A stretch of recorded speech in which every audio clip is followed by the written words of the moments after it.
Hey guys, welcome back to Delph and today I'll be showing you how to use TeamViewer Chat. So guys, first things first is of course just simply go ahead and open up your TeamViewer. And now once you are here to access the chat or to use the chat, just simply go for the left side over here. You should be able to see chat. Now over here, as you can see, if you have a messages, you should be able to see it over here. You should be able to see your messages and your contacts on the messages tab over here. Now guys, if you don't have a contact yet, in order for you to add a contact, you can just simply go for the top right corner of the screen.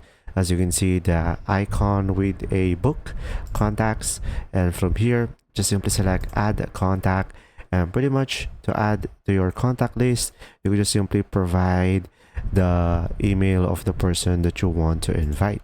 And after that, select send invite.